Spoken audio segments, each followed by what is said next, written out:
Assalamu alaikum ya talib, bienvenue à toi cher étudiant, chère étudiante pour un nouvel épisode de la série Réponse aux apostats complexés dans lequel nous allons tenter d'expliquer la méthodologie de la série. Alors première des choses que nous allons essayer d'expliquer aujourd'hui, c'est quel est l'objectif et l'intention de cette série. Première des choses, pourquoi cette série? Alors tout simplement pour fournir des réponses claires et objectives tout en exposant les arguments souvent avancés par des apostats ou par des détracteurs. Donc une chose peut-être qui a été mal comprise dans la présentation. Je dis bien qu'avant, c'était simplement une présentation. On n'avait aucune volonté d'expliquer, aucune volonté d'argumenter. C'est simplement une présentation des grandes thématiques qui seront traitées. Donc la question de l'existence de Dieu, la question de la prophétie de Mohammed alayhi salatu wassalam, également quelques questions autour de l'islam, mais également de la communauté musulmane. Donc en aucun cas on n'avait eu l'intention d'expliquer, on a simplement présenté. Une différence entre la présentation et l'explication, c'est tout à fait simple à saisir. Donc le public cible de cette série n'est absolument pas les apostats complexés. Alors certains m'ont critiqué sur l'utilisation d'apostats complexés en disant que c'est une attaque à charge contre ces individus. Absolument pas. Les individus ne représentent aucun intérêt pour nous. Ce qu'on veut simplement faire, c'est étudier l'anatomie psychique de ces personnes. Comment ils réfléchissent, qui sont-ils? Mais en tout cas, dans leur réalité, ils nous intéressent absolument pas.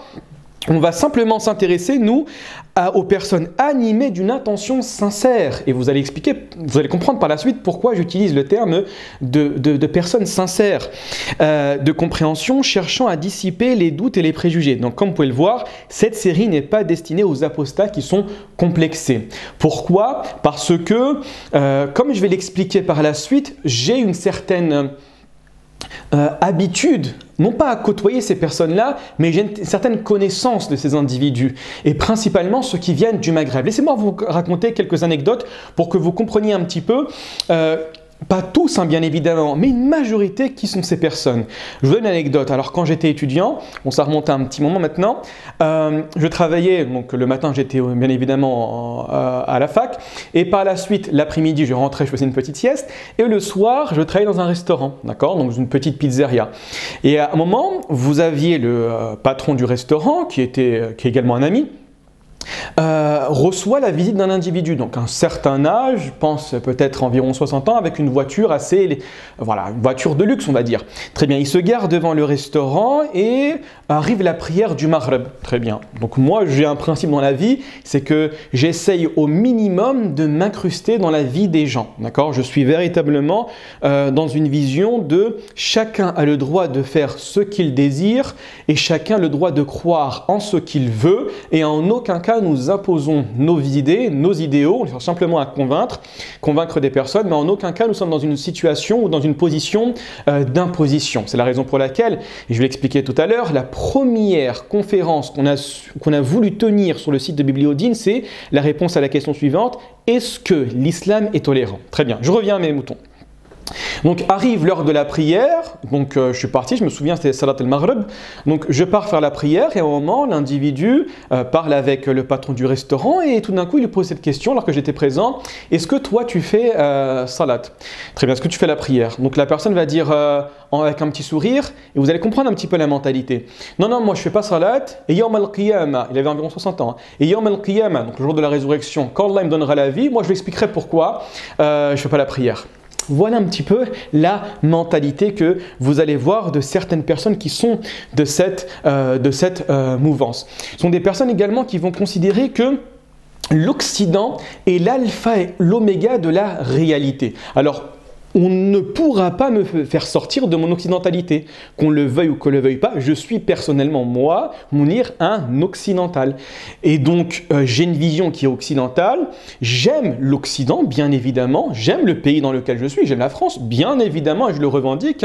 Par contre, la problématique que j'ai avec l'Occident, c'est sa vision arrogante. C'est sa vision condescendante. Celle qui considère à dire que nous sommes la réalité et en dehors de nous, ce sont que des tâches dans l'histoire. Ça, effectivement, c'est une vision qui m'est problématique.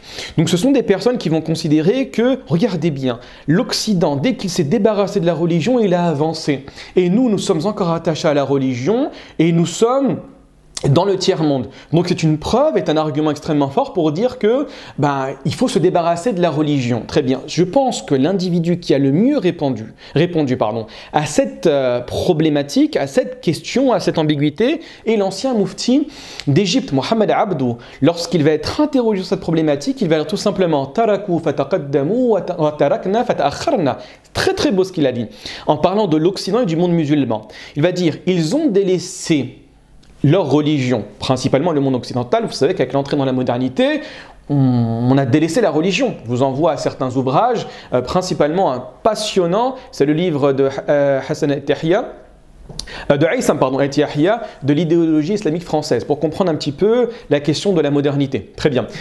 Donc ils ont délaissé la religion et ils ont avancé. Pourquoi? Parce que c'est vrai que la religion chrétienne, que le christianisme a un problème avec la question du savoir. C'est indéniable. Vous avez l'idée de l'Inquisition qui a pourchassé les grands savants, les scientifiques, etc. Le problème, c'est que nous avons délaissé également notre religion.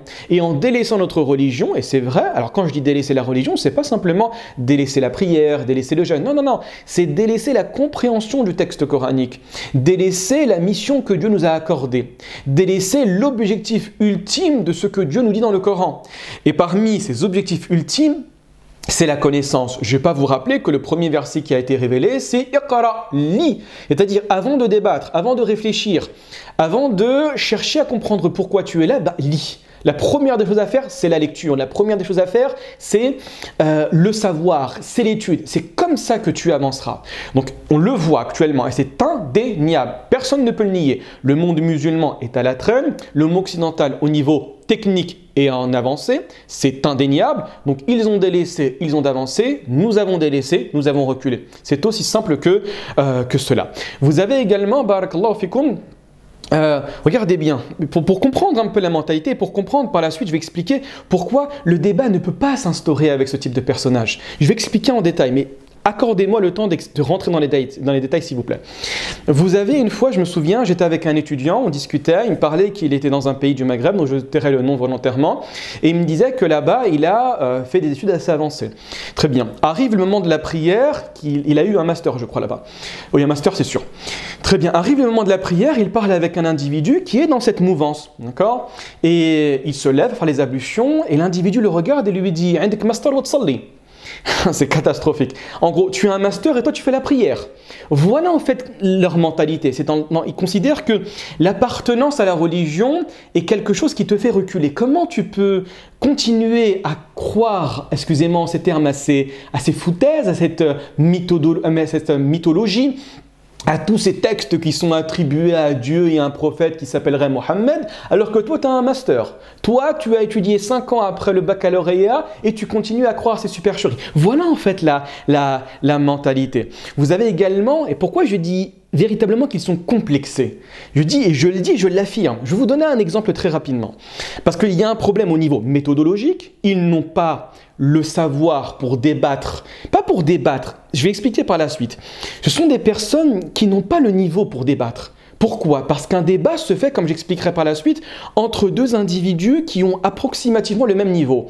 Eux n'ont pas étudié les sources religieuses, ne savent pas ce que c'est la législation musulmane, ne connaissent pas la signification de usul al-fiqh, ils ne connaissent pas les sciences du hadith, ils ne connaissent pas les sciences du Coran, ils connaissent vaguement des informations qu'on leur a transmises pendant qu'ils étaient à l'école, parce que généralement dans les pays du Maghreb, vous avez une éducation religieuse qui est catastrophique, je le conçois, qui est catastrophique, et qui va conduire à beaucoup plus de dégoût que d'amour de la religion. On le voit actuellement même en France, hein.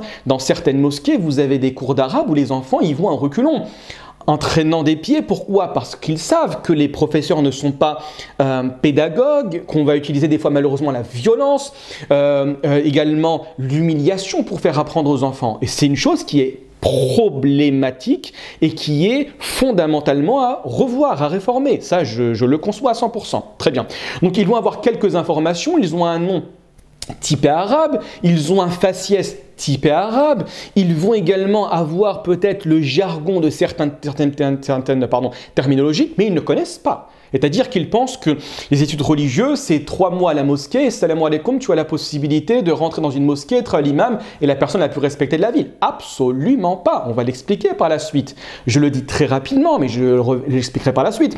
Quand vous prenez, nous, je me souviens, quand on était en faculté de sciences religieuses, en théologie, c'était 51 matières. C'est-à-dire, pour chaque matière, tu vas avoir un examen, tu vas avoir un professeur compétent, tu vas rentrer dans les détails et par la suite, tu as la possibilité de te spécialiser. Donc, c'est des personnes qui ont une relation, voilà, qui ont une vue, qui ont une vision des sciences religieuses qui est très catastrophique et très stéréotypée. Donc, il y a un problème à ce niveau-là. Le deuxième, c'est comme j'expliquais dans la précédente vidéo, ils ont une vision, et ça se voit directement, qu'ils ont ce qu'on appelle en arabe, c'est-à-dire qu'ils ont un complexe d'infériorité. Moi, je ne peux pas briller en soirée, je ne sais pas quoi dire, j'ai mon accent, je suis nul. Ben, la seule chose qui me permet de dépasser mes coreligionnaires occidentaux, c'est de taper sur l'islam, parce qu'ils aiment bien ça. Donc allez hop là, je vais les critiquer, je vais les insulter, etc. Et je vais un petit peu briller parce que tout le monde va se taire et on va me regarder parce que je vais utiliser certains termes techniques. Je vais utiliser un verset du Coran en langue arabe, je vais parler de certaines réalités historiques concernant la vie du prophète Mohammed sallallahu alayhi wa sallam, et moi je vais dire, moi je suis un illuminé, moi je viens, je vous apporte les lumières, je suis non pas similaire à ce que vous voyez dans les pays musulmans, et c'est vrai, il y a de la saleté dans les pays musulmans, au sens propre, hein, bien évidemment, il y a de la pauvreté dans les pays musulmans, c'est indéniable, on le reconnaît bien évidemment, d'accord? Mais il y a cette volonté. Regardez bien l'exemple que je vais vous donner. Et je vais essayer d'expliquer en détail, barakallahu fikum, parce que je n'aime pas les vidéos relativement courtes sur ces sujets-là. Vous avez, je me souviens à l'époque, c'était à l'époque des attentats de Charlie Hebdo, d'accord? Donc vous avez, souvenez-vous, hein, pour les personnes qui ne connaissent pas, vous aviez les frères Kouachi qui ont décidé de rentrer dans les locaux des journaux Charlie Hebdo et de massacrer tout le monde, d'accord? Avec une Kalachnikov, chose qui est lunaire islamiquement, c'est quelque chose de lunaire et quelque chose de totalement condamnable. Si ces personnes-là étaient restés en vie dans un pays musulman, je vous jure que moi, Mounir, j'aurais tout fait si j'avais une certaine légitimité à ce que ces personnes aient les peines les plus difficiles, les plus lourdes qui soient présentes. Parce que ces personnes, en prétextant qu'il y avait une possibilité de défendre le prophète sallallahu alayhi wa sallam de cette manière-là, on fait totalement le contraire. On défend, entre guillemets, le prophète alayhi wa sallam de la même manière que ses adversaires. Ils ont dessiné, ben dessinent. Ils ont écrit, ben écrit. Ils parlent en mal, parlent en bien. Montre qui est le prophète alayhi wa sallam à travers ta prestance, à travers ta manière de vie. Le prophète pendant 23 ans, et je vous renvoie vers un livre, hein, n'importe quel livre. Vous avez des livres d'occidentaux qui parlent de qui est Mohammed alayhi wa sallam. Je vous parle de Washington Irving, je vous parle de Étienne Diné, je vous parle également le livre qu'on va présenter tout à l'heure, Karen Armstrong, etc. Des personnes qui ont connu la réalité de Mohammed alayhi wa sallam, de Michael Hart également, qui l'a considéré comme la personne la plus influente à travers l'histoire. Et regardez le comportement du prophète alayhi wa sallam constamment avec ses adversaires. Il était l'individu le plus important de Quraysh en termes de neseb, en termes de filiation. On l'a insulté, on a massacré ses proches, on l'a humilié, on l'a affamé. Et quand il revient victorieux à la Mecque, alors qu'il avait la possibilité, avec une armée de 10 000 personnes, de les massacrer du premier au dernier, il n'avait aucun argument, les Quraysh, à mettre en face du prophète sallallahu alayhi wa sallam. Le prophète va leur dire, partez, vous êtes des hommes et des femmes affranchis. Idhabu fa antum at-talaqa. Phrase qui est rentrée dans l'histoire. Alors que tous les compagnons, et principalement Saad ibn Ubada, le chef des Ansar, quand il rentrait à la Mecque en disant qu'aujourd'hui c'est le jour de la guerre, le jour du massacre, on va se venger de tout ce qu'ils nous ont fait pendant plus d'une dizaine d'années en nous poursuivant à la bataille de Badr, à Uhud, à Al-Khandaq, etc. Le prophète sallallahu alayhi wa sallam va dire quoi? Aujourd'hui c'est le jour de la manifestation de la miséricorde. Donc toutes les allégations que Mohammed sallallahu alayhi wa sallam serait un être sanguinaire, un assassin, etc. Vous mettez le doigt dans l'œil et vous mentez sur les réalités. Très bien. Donc, revenons à nos moutons. Que je voyais les manifestations contre ces attentats, et à juste titre, hein, et je le redis, je le réitère, d'accord, que ces manifestations étaient à juste titre. J'ai des collègues, d'accord, qui ont participé à ces manifestations en disant « pas en notre nom, vous ne massacrez pas des gens à notre nom ». Très bien. Qu'est-ce qu'ils vont dire? Tu les vois. Ils avaient des pancartes en écrivant « Je suis Charlie » et en langue arabe, et en pleurnichant devant les caméras « Anna Charlie, Anna Charlie ». Pourquoi tu parles comme ça? Parce que tu as un complexe d'infériorité. Parce que tu ne sais pas expliquer exactement comment on a tenté de le faire. Oui, je ne suis pas d'accord avec ces actes terroristes. On ne massacre pas des gens à la Kalachnikov. On ne tue pas des personnes innocentes. Lorsqu'on est confronté à quelque chose qu'on n'aime pas, lié à la caricature ou lié à l'écrit, on fait exactement la même chose. On caricature ou on écrit. Mais en aucun cas, on massacre des personnes avec des Kalachnikov en les massacrant de manière totalement barbare, etc. Très bien. Et toi, tu vas comme ça, en baissant la tête, en courbant les chines, en disant « Non, moi, je ne suis pas comme ça. Moi, tu veux que j'insulte le prophète? Allez, j'insulte le prophète. » Pourquoi? Pour te satisfaire. En oubliant que quoi? En oubliant que Charlie Hebdo est un nom de remplacement. Un remplacement de quoi? D'un autre journal qui a été fermé par les autorités françaises du nom de Harakiri. Donc, je vous renvoie, s'il vous plaît, à vérifier qui est Harakiri, excusez-moi, et à vérifier pourquoi elle a été fermée. Donc, l'idée de se dire « je suis complexé et en me complexant, eh ben, je vais insulter les musulmans, je vais insulter le prophète de l'islam parce que j'ai rien compris, je ne sais pas briller en société ». Voilà qui sont ces personnages et voilà des personnages qui ne nous intéressent pas. Fondamentalement, ils ne nous intéressent pas. Pourquoi? Parce que nous savons ce que nous faisons, notre journée est constamment liée à la lecture, à la recherche, à la propagation du savoir. Ce ne sont pas des informations que nous allons glapiner à droite à gauche et chercher à droite à gauche sur les réseaux sociaux, sur Google ou parce que je ne sais pas, je vais sur ChatGPT, etc. parce que je n'ai pas les informations. Non, nous passons constamment notre journée dans la lecture, dans la recherche, dans l'apprentissage. Et rester avec ces personnes-là, c'est se baisser à un niveau intellectuel qui nous défavorisera, sans fausse modestie. Très bien. On poursuit, barakallahu fikum. Maintenant, regardez bien, très rapidement, et ce que j'ai fait je l'ai fait, et je le ferai une dernière fois, excusez-moi, pourquoi je ne parle pas un petit peu, pour que vous compreniez un petit peu avec un exemple relativement simple, qui est l'apostat complexé. Et le débat, et je donne un exemple avec la question du vaccin. Très bien. Donc, il y a une différence entre un débat, un questionnement et une discussion. C'est vrai. Un débat, comme j'ai expliqué tout à l'heure, c'est entre deux personnages qui ont des compétences quasi équivalentes. Entre un professeur et un professeur, entre un médecin et un médecin, entre un philosophe et un philosophe. Très bien. Quand vous prenez les apostats youtubeurs, les apostats que vous retrouvez sur la scène publique, les apostats également qui vont écrire certains ouvrages très médiocres, vous les lisez en une fraction de seconde et vous voyez que c'est que du...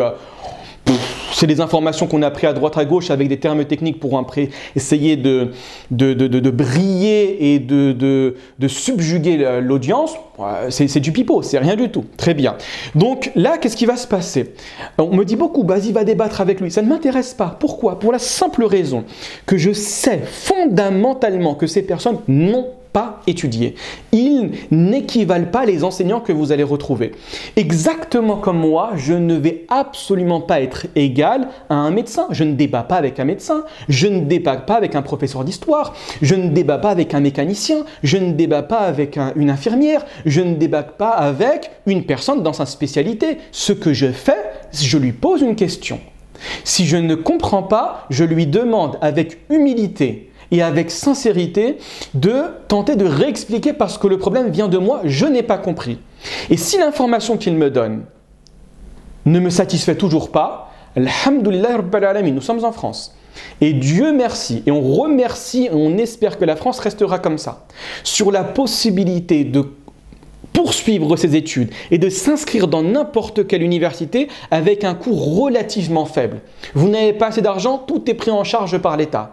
Alors que dans certains États, vous devez payer des centaines de milliers d'euros pour avoir un enseignement et être diplômé. En France, c'est quelques centaines d'euros pour avoir les diplômes les plus importants. Donc vous n'êtes pas content. Je prends le cas par exemple d'une question de physique. Ce n'est pas parce que je connais la signification du Big Bang, je sais c'est quoi la théorie de la relativité restreinte et la théorie de la relativité générale. Je connais précisément la vitesse de la lumière. Je sais qu'est-ce que la zone de dernière diffusion, je sais qu'est-ce que la galaxie, je sais qu'est-ce qui est Andromède, etc. que je vais venir et que je vais insulter des physiciens ou que je vais contredire un physicien. Je suis très limité en termes de savoir.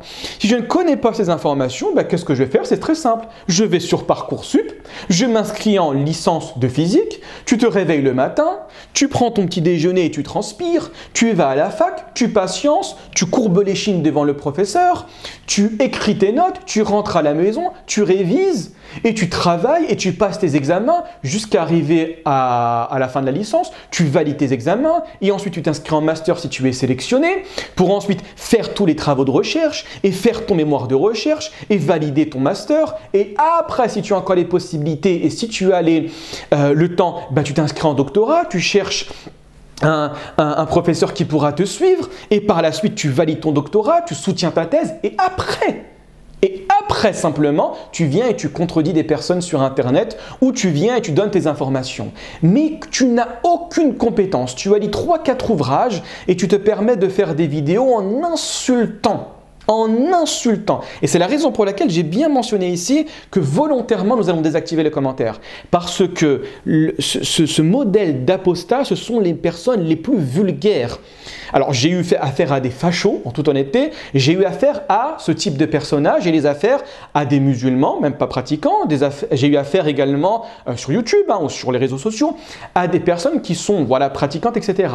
Les apostats sont nés dans une catégorie les plus vulgaires qui existent. La première des choses que l'on fait, on insulte ton Dieu, on insulte ton prophète, on insulte toute ta vie, on insulte toute ta religion et on fait semblant de ne pas comprendre ce qu'on t'a dit. Dans la vidéo précédente, je n'ai même pas expliqué, rien du tout. J'ai présenté, hop, les insultes sur Dieu, et hop, les insultes sur le prophète, alayhi salatu wassalam, et hop, les insultes sur la religion, sur le Coran, bam, bam, bam, bam, bam. Je dis, c'est quoi ça? Nous ne sommes pas dans on ne prend pas la question de la religion à la légère. Hein. Dès lors qu'on essaye de parler de religion, on considère que c'est le fondement de notre vie, que c'est l'objectif ultime de la création. Nous sommes là pour faire quelque chose. Nous ne sommes pas là pour rentrer dans une espèce de match de catch avec des personnes qui ne sont pas compétentes. Si à la limite, ils sont compétents, sans aucun souci. Tu as fait des études, tu sais de quoi je parle. Des fois, on utilise des commentaires, on me dit « Regarde dans le hadith de Aïcha, etc., le hadith dans Sahih al-Bukhari. » Tu ne sais pas ce que ça veut dire Sahih al-Bukhari. Ce n'est pas parce que l'imam al-Bukhari a nommé son texte, son livrage majeur Sahih al-Bukhari, l'authentique de al-Bukhari, que forcément tout est Sahih à l'intérieur. Très bien, aujourd'hui en 2025, j'écris un livre, j'écris le meilleur livre de Paris. Est-ce que ça veut dire que ce sera mon meilleur livre de Paris? Ça ne marche pas comme ça. Est-ce que tu connais la terminologie, première année de sciences islamiques? Qu'est-ce que veut dire la terminologie du hadith sahih? Est-ce que quand on dit que le hadith est sahih, ça veut véritablement dire qu'il est sahih?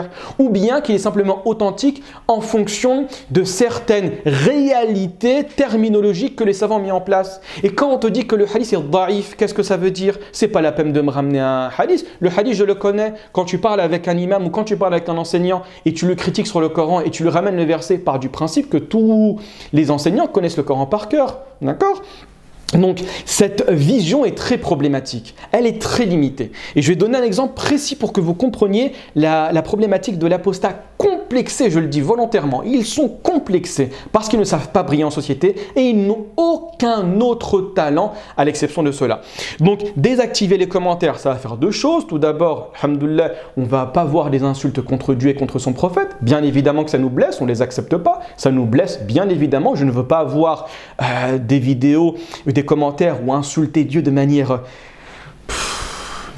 horrible, d'accord, de manière horrible.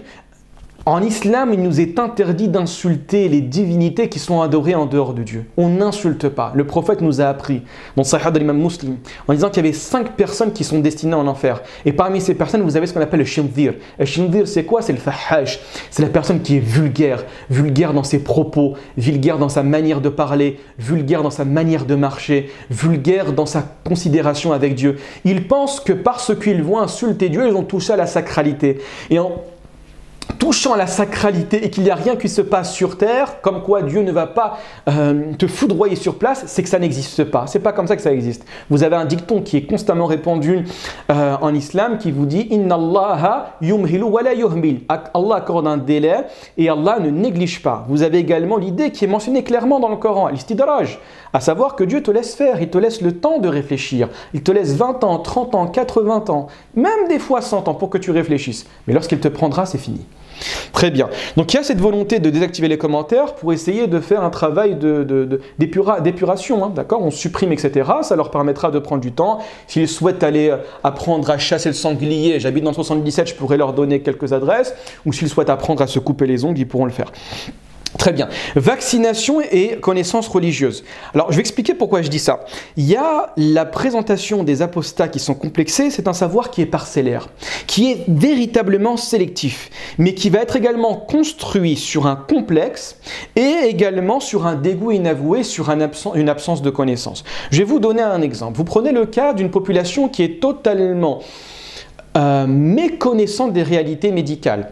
Ils vont vous dire, bah regardez, j'ai découvert que dans les vaccins, vous avez le microbe, vous avez le virus. Très bien. Et là, les gens se rebellent en disant « Mais dans les vaccins, il y a le virus, il y a un microbe directement. Oh, les gens nous ont menti, etc. » Et là, vous allez demander un débat avec un médecin parce qu'il y a un individu qui a découvert cette réalité. Et le médecin, vous allez lui dire « Est-ce que oui ou non, dans le vaccin, il y a une partie d'un microbe, une protéine, ou il y a une partie d'un virus ?» Le médecin va dire « Oui ». Il n'aura même pas le temps de répliquer, d'expliquer pourquoi il y a une partie d'un vaccin, une copie qui va être en aucun cas préjudiciable pour le corps humain, pour booster le système immunitaire, pour créer une protection contre des anticorps pour protéger le corps humain.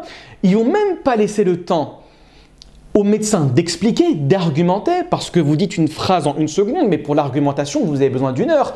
Ben voilà, on avait raison, regardez bien, ils nous mentent, moi je vous ai prouvé la vérité. Et les gens vont croire que c'est un combat entre deux médecins. Non, non, non, non. Il y a un médecin qui est fatigué, qui s'est fatigué sur les bancs de l'université pendant une dizaine d'années, qui a du travail, qui a passé dans le concours. Et tu as un deuxième qui se prétend omniscient, qui se prétend compétent, qui se prétend être capable pour divulguer les mensonges des médecins. C'est qui?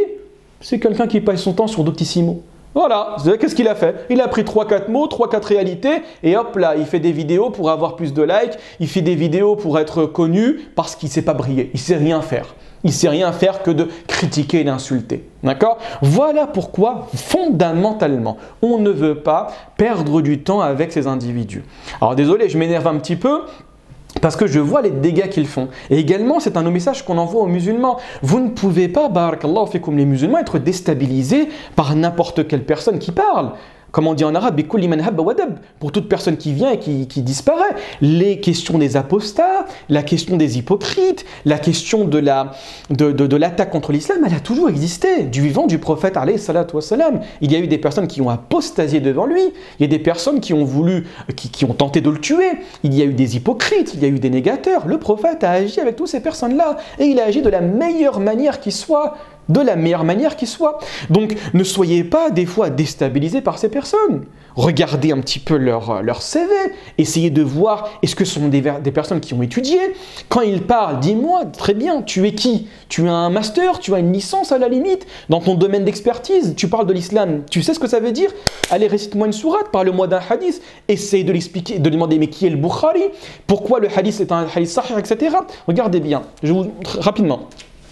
Quand on vous parle de hadith sahih, etc., il y a une méthodologie, regardez bien. Un livre de base et un livre simple en 2 volumes. Ça, c'est première année et deuxième année de sciences islamiques pour une matière. Dans les 50 matières qu'on a vues, pour une matière, d'accord? Tahrir ulum al-hadith. D'accord? Voilà. Vous avez ça, vous étudiez ça, vous comprenez, vous maîtrisez un petit peu l'arabe, même en français, c'est pas grave. Allez, bismillah, tu peux commencer à parler par la suite. Mais avoir aucune connaissance, insulter tout le monde et insulter de la pire manière un homme qui a changé le monde. Un homme qui a changé le monde tel que Mohammed alayhi salatu wa salam. Je vous ai dit tout à l'heure, des individus que je respecte beaucoup plus que ces apostats complexés, mais qui vont lire qui est le prophète Mohammed sallallahu alayhi wa sallam, qui ne vont pas embrasser la foi, mais qui vont dire oui sincèrement, c'est un homme qui mérite le respect. Tout à l'heure, je vous ai parlé de Michael Hart. Michael Hart, c'est plusieurs doctorats. C'est une personne qui est connue pour ses positions ségrégationnistes. Une personne qui ne se cache pas, qui est raciste et qui le dit. Et par contre, quand elle regarde l'histoire, elle dit à la première place, Mohammed alayhi salatu wassalam est le seul, en 23 ans de travail, qui a eu un royaume spirituel sur terre et un royaume, un empire. À la 52e place, il vous met Omar ibn al-Khattab, parce que c'est de l'éducation de Mohammed alayhi salatu wassalam. Omar ibn al-Khattab, le modèle de la justice. Vous ne pouvez pas prendre d'informations qui viennent de personnes qui n'ont aucune compétence. La dernière fois, je regardais également un ancien apostat qui aime bien constamment, je vous le dis. Regarder un apostat, c'est quoi? C'est un verre de bière de côté et du cochonou. Voilà ce qui leur fait plaisir. Très bien, tu regardes un petit peu sa vie, à l'époque, il était dans Daesh. Voilà, il passe du coq à l'âne. Il était chez Daesh, il faisait n'importe quoi, peut-être il massacrait et l'égorgeait. Et ensuite, il revient en France, ou je ne sais pas, et il dit, voilà, j'ai découvert que l'islam n'était pas la réalité. Oui, mais mon ami, tu étais en train d'égorger des gens. Nous, ça fait je ne sais pas combien d'années en train d'expliquer que tout ce qui est Daesh, peut-être tu es frustré par rapport à ce que tu as vu dans certains pays, d'accord, avec le GIA ou avec le FIS, etc. Et tu viens et tu vas cracher toute ta haine, etc. Bien évidemment, tous ces comportements du FIS, du GIA, de Daesh, de Al-Qaïda, on les combat. Les musulmans sont beaucoup plus victimes du terrorisme islamique, et oui, effectivement, c'est un terrorisme à couleur islamique, c'est indéniable, c'est une réalité. Mais c'est qui? Regarde les personnages, c'est des personnes qui n'ont aucune éducation. Éducation, quand je dis éducation, c'est-à-dire scolaire, académique, ce sont des personnes qui vont passer à l'acte entre les 0 et 6 mois de leur entre guillemets, conversion. Ce sont des personnes qui, quelques jours avant, dansaient en boîte de nuit, et qui tout d'un coup vont venir et vont faire exploser des gens. Ce sont des malades psychologiquement. Très bien. Et toi, tu vas dire que tous les musulmans à travers le monde sont comme ça. Réfléchis un petit peu. C'est pas comme ça que ça fonctionne. Ce n'est pas comme ça que ça fonctionne. Donc voilà pourquoi on refuse de traiter encore avec ces personnes-là et on volontairement. Nous, il suffit qu'une personne, un être musulman, une musulmane qui ait des questions et dans cette série soit satisfait des réponses que l'on apporte, alhamdoulilah, ça nous suffit. On ne cherche pas le débat parce qu'ils n'ont pas le niveau, tout simplement. Et également, on ne cherche pas le clash. Ça ne nous intéresse pas. La volonté que l'on a mis en place dans cette chaîne, c'est le minimum de savoir que l'on a. Et considère que nous, effectivement, le savoir islamique est très très beau. D'accord? Essayez de le donner à un public francophone pour essayer de comprendre. Aussi bien pour sortir de la fanatisation, pour sortir du fanatisme, pardon, pour sortir également d'une vision trop restreinte et essayer de faire évoluer les consciences. D'accord? Nous, notre vie, quand je dis nous, je parle de moi. Très bien, ma vie c'est quoi? Je suis quelqu'un de très casanier. Je reste à la maison, je lis, j'ai pas d'activité à l'exception de cela. D'accord? Un petit peu de travail à droite à gauche, on lit, on produit, on lit, on produit. Voilà notre vie. Et toutes les informations, tous les commentaires que l'on voit, toutes les insultes que l'on voit, on les met de côté parce que ça ne s'intéresse pas. Wallah al-Azim, ça ne nous intéresse pas. Allez, salam alaikum, tu racontes n'importe quoi. Tu peux me faire un pavé avec des insultes, salam alaikum, tu n'as pas le pouvoir. Tu n'as pas les capacités, tu n'as pas les compétences. Tu es, excusez-moi, avec le terme extrêmement clair, très facile à comprendre, tu es nul. Allez, on avance. Barakallahu fikum. Ensuite, maintenant, on revient à nos moutons. Est-ce qu'il est légitime de se poser des questions islamiquement? Bien évidemment que c'est légitime et c'est quelque chose de louable. Et le Coran en parle. Par contre, regardez bien, le questionnement est légitime. Certes, c'est vrai. Par contre, il va constamment devoir être mêlé à la recherche de la réponse qui doit être sincère. Dieu, on va le voir, ce sera le mot de la fin. L'un de ses noms est le Rani, le riche. Le riche, c'est quoi? C'est celui qui n'a pas besoin. Il t'a créé et il n'a pas créé l'individu pour qu'il l'adore comme tu crois qu'un directeur va amener un salarié pour qu'il le loue ou pour qu'il lui demande une adoration dans le sens d'une humiliation. Non, Dieu veut faire extraire de toi les meilleures compétences pour que tu sois quelqu'un de bien.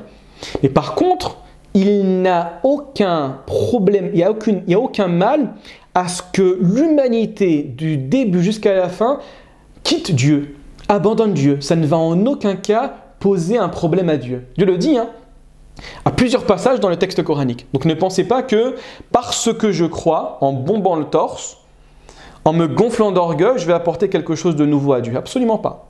Très bien, regardez bien qu'est-ce que Dieu va dire. Et quand Abraham dit « Seigneur, montre-moi comment tu ressuscites les morts ». Vous voyez bien, c'est extrêmement beau ici ce que veut dire Abraham. Abraham, vous savez que dans l'islam, il est considéré comme le deuxième des meilleurs des prophètes, le Khalil. Il a mis un titre de Dieu. Et malgré cela, il va avoir le courage de poser à Dieu une question. Et une question qui relève des fondamentaux. Je veux voir comment, ya Allah, tu ressuscites les morts. Et simplement, je dis, Allah, ça veut dire Dieu. Voilà, c'est aussi simple que ça. Il n'y a pas Allah, c'est le Dieu des Arabes. Non, Allah, ça veut dire Dieu, tout simplement. Aurais-tu encore quelques doutes à ce sujet ? Répondit Dieu. Non, Seigneur, reprit Abraham, c'est seulement pour apaiser mon cœur. Voilà, tout musulman a la légitimité, des fois, d'être confronté à des réalités. Et en regardant ces réalités, il va dire, j'ai un problème au niveau de ma foi. C'est vrai que je suis déstabilisé. Je ne comprends pas. La question de la théorie de l'évolution, la question du Big Bang, certains hadiths qui sont attribués au prophète Mohammed alayhi salatu wa salam, c'est vrai. Et moi le premier, des fois je vois. Mais qu'est-ce que tu fais? Tu te rebelles? Tu dis c'est n'importe quoi? Ou tu baisses la tête? Tu te prosternes et tu dis « Ya Allah, je suis sûr qu'il y a une sortie. Je veux que tu me fasses comprendre. Ya Allah, s'il te plaît, fais-moi comprendre. Je te garantis que tu comprendras. » Mais te rebeller en bombant le torse, en te prenant pour Pharaon, il y aura un problème là, d'accord? Qu'est-ce que Dieu va dire par la suite? Prends donc, dit Dieu, 4 oiseaux découplés, puis sur des monts séparés, mets-en un fragment, ensuite appelle-les, ils viendront à toi en toute hâte, et sache que Dieu est puissant et sage. En d'autres termes, qu'est-ce que la morale de ce verset? C'est que tu as le droit de te poser des questions. Ne sois pas culpabilisé, ne te sens pas coupable, lorsque tu rencontres une question à laquelle tu n'as pas une satisfaction à la réponse. Si tu n'as pas satisfaction, cherche encore. Le savoir, le paradis est cher. Le paradis n'est pas quelque chose qui se donne facilement. Mais Dieu veut de toi que tu fasses l'effort d'interprétation. Dieu te dit « Iqra », Dieu n'a pas peur, comprenez-moi bien pour parler de manière assez triviale, Dieu n'a pas peur de l'information. Dans l'islam, nous ne sommes pas dans une position, on va dire, on va cacher certaines réalités. Non, on te dit tout. Bismillah. Vous allez voir qu'on va traiter dans cette série, Inch'Allah ta'ala, toutes les questions qui sont sensibles. Il n'y a pas une question qui va ébranler la foi du musulman de manière radicale. Non, il y a des choses qui sont dures à comprendre et qui se comprennent avec le temps. Et qui se comprennent à travers la réalité de l'époque. Il faut comprendre que la vie n'est pas le monde des Télétubbies, bien évidemment. Chaque année, il y a peut-être milliers, je ne sais pas précisément les chiffres, mais tous les jours, il y a des victimes de guerre. C'est la vie. La vie est cruelle, la vie est difficile. Ce n'est pas parce que tu vis dans un pays où, alhamdoulilah rabbil alamin, il n'y a pas de guerre, que la guerre n'existe pas. La guerre est une réalité inhérente à la condition humaine, malheureusement. D'accord? Très bien. On avance, barakallahu fikum. Poursuivons. Maintenant, sincérité, condition indispensable à la guidée. Très bien. Sincérité et guidée. La compréhension et la guidée ne sont accessibles qu'à ceux qui font preuve d'une intention sincère. Et ne pensez pas que Dieu regarde le nombre. Le Coran va constamment faire l'éloge du petit nombre. Et au contraire, il va blâmer le grand nombre.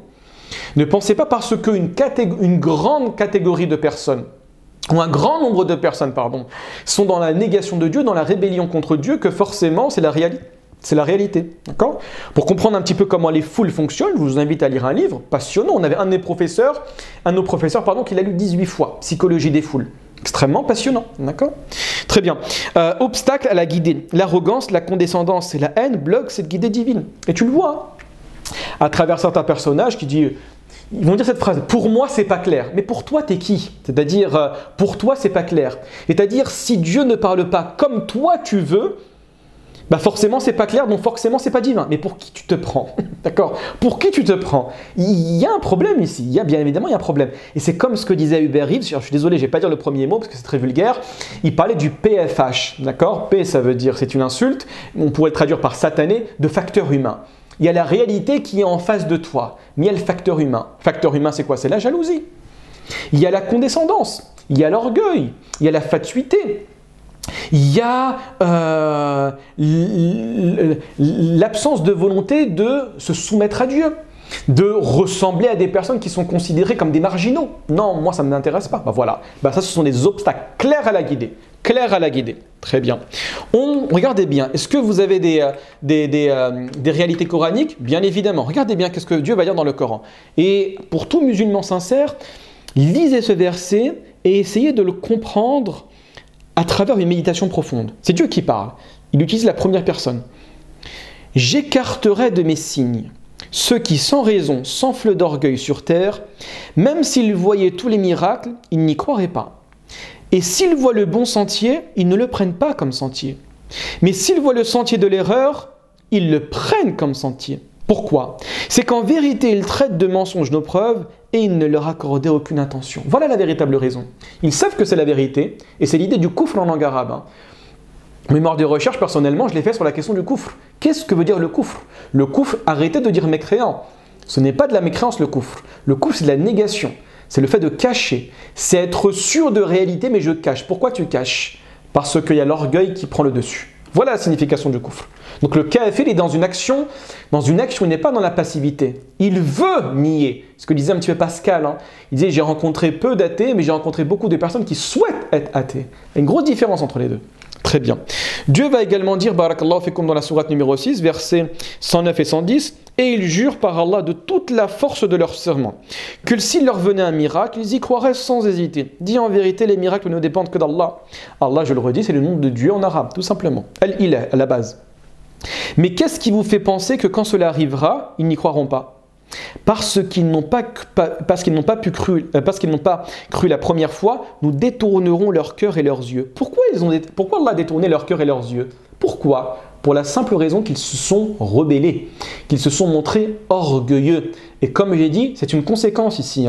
Ce n'est pas Dieu qui agit comme ça de manière totalement aléatoire. Absolument pas. C'est une conséquence. Exactement comme le juge va mettre quelqu'un en prison parce qu'il a tué quelqu'un. C'est la conséquence. Donc la conséquence de cette rébellion intérieure, de cette condescendance face aux signes, c'est quoi? C'est le fait que Dieu te détourne ton cœur et de tes yeux. Nous les laisserons marcher aveuglément dans leur rébellion. Voilà la réalité. Très bien. On poursuit, barakallahu fikum. Maintenant, comment va se passer les épisodes? Comment vont se passer en fait les différentes... Là, je parle que de la méthodologie. Regardez bien. Première des choses que nous allons faire, c'est une exposition. Exposition, présentation des arguments avancés par les apostats complexés et les haineux, ceux qui ont des problèmes avec l'islam, avec un exemple concret, par exemple, la question de l'islam, violence et l'intolérance. Ça, c'est un petit exemple que je donne. Ensuite, ce qu'on va faire, c'est qu'une analyse. Mise en contexte et analyse des problématiques soulevées par ces arguments. Donc, on va essayer de poser les bonnes questions. Vous allez voir, je vais donner un exemple dans le slide d'après. Et enfin, parce que là, je parle aux musulmans qui recherchent la vérité. Pas aux musulmans, à toute personne qui est sincère dans sa recherche de vérité. Et ne pensez pas que nous sommes musulmans parce que nos parents ont été musulmans. On a fait des travaux de recherche. On a cherché, on a regardé. On a regardé la Torah, on a regardé les évangiles, on a regardé le côté matérialiste, on a regardé la modernité, etc. Et on s'est rendu compte que l'islam est extraordinaire. D'accord? Et que je ne fais pas de choix entre Moïse, Jésus et Mohammed. Je prends tout le monde. D'accord? Très bien. Donc, il y a l'idée par la suite, barakallahu fikum, de transpirer. Il faut chercher, il faut œuvrer, il faut lire. Tu ne peux pas baser ta vie uniquement sur des vidéos de 30 secondes. Je te le dis qu'il y aura un souci. Si toute ta vie elle est basée sur des vidéos de 30 secondes, allez hop, là les algorithmes sont très forts. Tu regardes une vidéo d'un apostat et hop, là il y a une deuxième petite vidéo qui arrive. Une troisième, une quatrième, une cinquième. Tu es scotché devant ton téléphone à passer d'une vidéo à l'autre et qu'est-ce que tu fais? Tu perds ton temps. Et uniquement avec dans ambiguïté. Tu n'es pas allé rechercher la vérité. Tu n'es pas allé rechercher une explication d'une personne compétente qui va t'analyser en te disant mais non, je suis désolé, pour que tu comprennes, il faut que tu t'assoies. Il faut que tu écoutes. Il faut que tu analyses, il faut que tu comprennes, il faut que tu sortes, il faut que tu vérifies, il faut que tu lises à la maison. Il ne faut pas simplement « Oh, il m'a dit quelque chose, je ne comprends pas, c'est n'importe quoi l'islam ». Non, ça ne marche pas comme ça. Donc il y a un approfondissement qui sera proposé. Donc prolongement et approfondissement du débat avec des pistes de réflexion, des recommandations de lecture, mais également des suggestions de ressources supplémentaires. Regardez l'exemple, par exemple. La question, l'accusation, l'islam et la violence. Allez, bismillah, qu'est-ce qu'on fait? Première des choses, on va écouter l'accusation. Et on n'a pas peur du débat, bien évidemment. Mais quand je dis débat avec des personnes compétentes. L'islam s'est répandu par le sabre et la violence, ce qu'on entend tout le temps. C'est une religion sanguinaire, intolérante envers les minorités. On va massacrer ces minorités. Attention, il faut qu'on aille sauver les chrétiens d'Orient, etc. Et nanani, nanana. Très bien, bismillah, qu'est-ce qu'on va faire? On va analyser tout d'abord cette sémantique à travers des pistes de réflexion, mais également à travers des réalités. Très bien, première des choses, on va vérifier le contexte et on va se poser les bonnes questions. Est-ce une réalité ou une déformation de l'histoire, ce que tu nous proposes? Parce que vous savez, vous lisez 10% de la phrase, vous comprenez une chose qui n'est pas la réalité. L'exemple le plus connu, il est présent dans le Coran. Dieu va dire « Fawailul lil musallin » malheur aux prieurs. Très bien, mais c'est bizarre. Dieu te demande de prier, mais en même temps, il te dit malheur aux prières. Pourquoi? Parce que tu as lu une partie du texte. Il faut lire le texte dans sa totalité pour comprendre. Très bien. Quelle est la place du contexte historique et des textes dans ces affirmations? Qu'est-ce qui relève véritablement du texte, attribué à Dieu, attribué au prophète, alayhi salatu wassalam, ou qu'est-ce qui relève simplement d'une contextualisation du texte? Première des choses. Deuxième des choses, pardon. Ensuite, quels sont les textes? Et les textes, je l'ai mis avec un T majuscule, parce que ce sont les textes scripturaires. Première année également, la différence entre le qat'i et le dhanni. Un texte en islam, tous les textes ne se valent pas. Tout savant, tout étudiant, tout professeur est au courant de ça. C'est le béaba, je ne sais pas moi, c'est comme apprendre à lire et écrire. Tous les savants sont au fait de cela.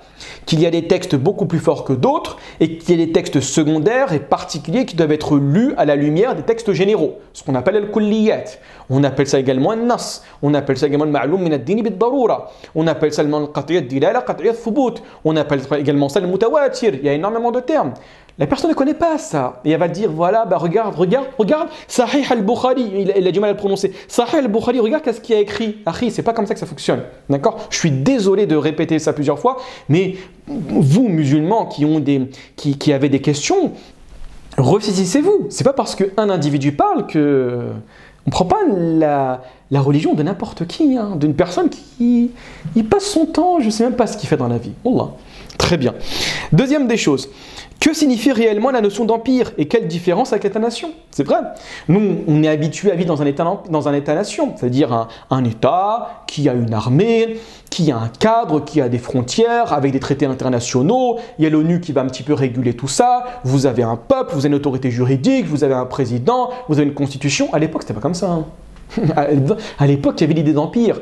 L'empire, je le résume très rapidement, c'est si tu ne fais pas de moi mon déjeuner, je ferai de toi mon dîner. La guerre était constante. La question de frontières n'existait pas. La guerre était inhérente à la réalité humaine. L'armée n'existait pas. Il n'y avait pas de constitution comme on le conçoit actuellement. D'accord? Donc il faut intérioriser tout ça aussi à un moment. Très bien.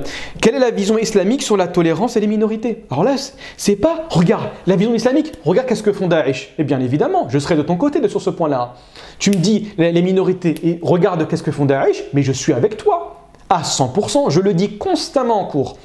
Je le dis constamment en cours. D'accord?